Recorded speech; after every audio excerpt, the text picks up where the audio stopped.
so great to see your faces here again. I'm so glad that you are back. All month we've been talking about integrity. Now, who remembers what integrity is? Integrity is choosing to be truthful in whatever you say and do. It means that we can drop the act and stop pretending to be someone that we're not. And you choose to be honest and truthful in every way, as you choose to follow God with your words and your actions. Halloween is seriously only 6 days away, and I know that you're just as excited as I am. You're getting out to go out and dress up as fun characters like vampires or monsters or superheroes or princesses or whatever your imagination brings you. But whether you're out to trick-or-treating or at school or at home or in public, we get to show our true selves through what we say and do. So maybe that's putting on a mask while visiting someone you love, or praying for a friend when they're in need, or listening to what the adults in your life have to say to you. The possibilities are endless. So this month we have looked at so many different stories from the Bible, like Daniel and his friends while they were working for King Nebuchadnezzar. Then we talked about how we need to be truthful all the time, especially to God, because He knows us the most. And then last week we talked about how Jezekiah broke his trust with his master Elisha after lying to him. So we have learned a lot of different things about integrity, and all of those stories have come from the Bible. A lot of us would think that the Bible is a book, and you're not wrong. It is a book. It's a book full of stories and narratives and poems and letters and historical documents, and all together it makes one complete story about who we are and especially who God is.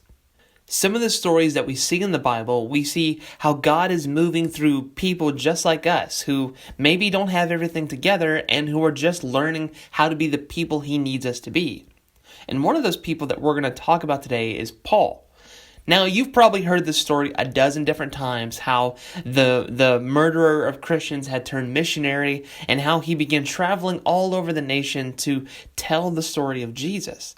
Well, a lot of the letters in the New Testament that we have were letters written by Paul himself to other people who needed to know who Jesus was. So Paul would travel to one place, start a new church, and then while he was traveling, he would write a letter to him. And one book in particular I want to look at is the book of Philippians. You see, life was not easy for the believers in Philippi. And life wasn't easy for Paul either. In fact, he wrote this letter to the Philippians while he was in prison. He hadn't done anything wrong, but he had been put in prison for telling people about who Jesus was. And you'd think that he would be feeling really sad or angry or discouraged, and maybe so. We imagine Paul would have all of these feelings because it's natural for us to focus on what is happening in the here and now. But it's also natural for us to feel afraid of what might happen next. We tend to focus on the rough things when they're happening in front of us, don't we? Yeah, sometimes we feel sad or angry or nervous. And if we do, it's important for us to feel those feelings. But if we're not careful, we can spend all of our time just thinking about everything that's wrong and nothing that's good. But there's a better way. It means that we have to look differently at the things that are happening in our lives. Paul told the Philippians how to do it, and we can do the same too. This is what he writes in his letter to the Philippians. He writes this in Philippians chapter 4, verse 8.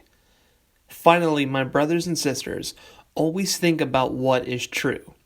Think about what is noble, right, and pure. Think about what is lovely and worthy of respect. If anything is excellent or worthy of praise, think about those kind of things. Instead of thinking about the bad, we should focus on the good. And what is the good? What do you see in this verse? What is Paul focusing on?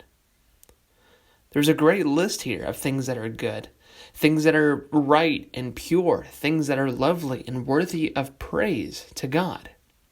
We have a pretty great list of things to look at, and I wonder how our lives would change if we could just focus on those things instead of the bad. A lot of times we complain and focus on the things we cannot understand or that we don't understand. But instead, we should focus on the things we do understand. Like maybe, for example, you're sitting in school and you're having a rough time in math class, and you're going through some of the problems and the numbers just don't make sense.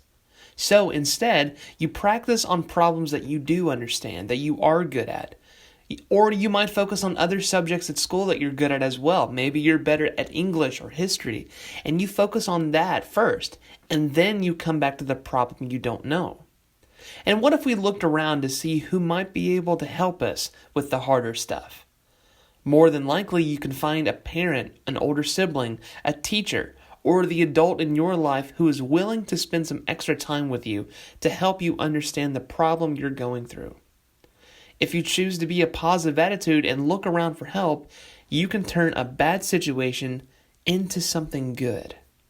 Or how about you're at home, and instead of doing homework, you're using your screen time to play video games, or to get on social media, or to watch YouTube videos.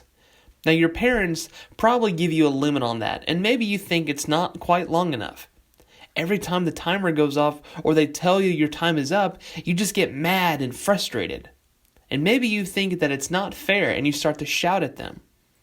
Instead of looking at the problem that maybe you don't have enough screen time, use that as a time to spend with your folks, or to play with your brother, or to work on other things that need to get done as well. There's also problems that we have a really hard time solving.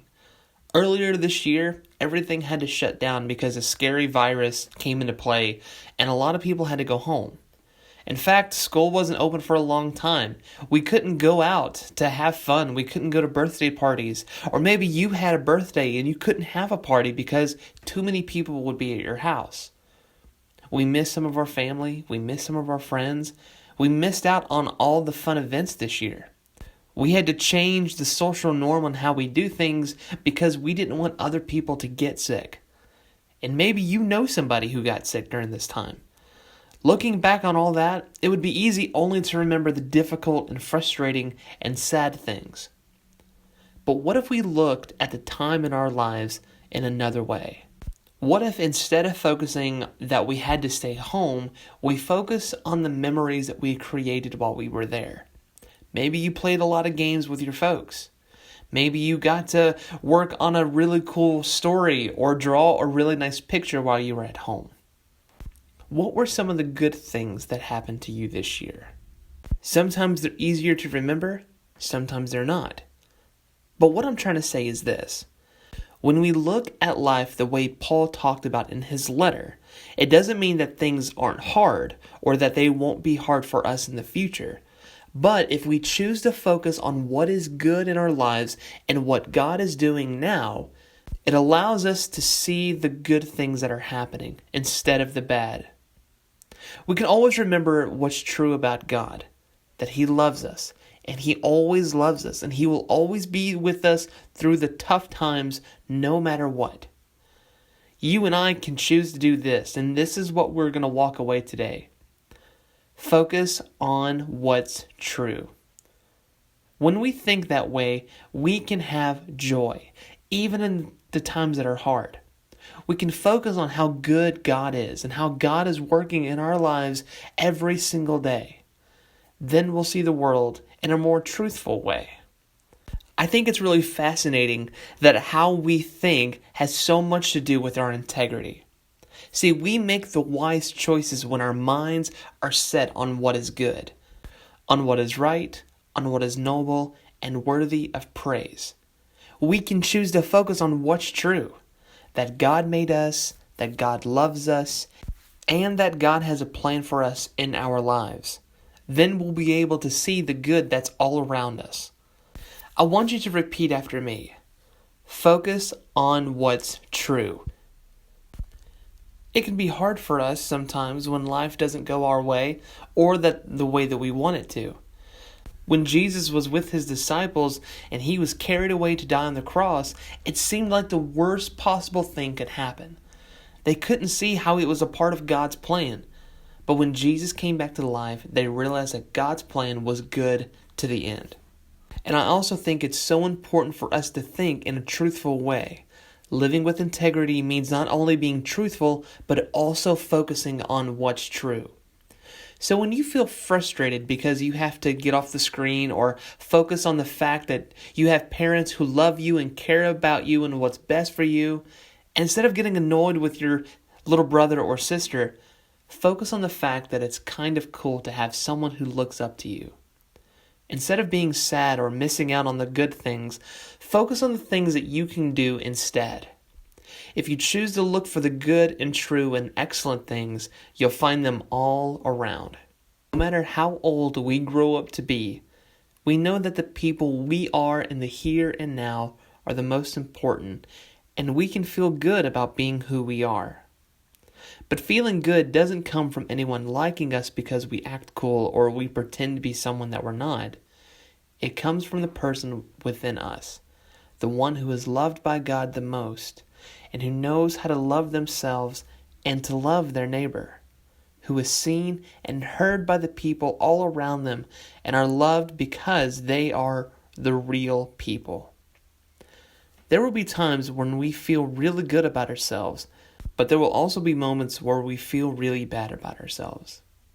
But we are assured by the Bible and by our loved ones that God is always with us and always loves us, and the good people He knows we are. Well, folks, that's all the time that I have for today. Keep being truthful in all that you say you do, and I will see you all next time.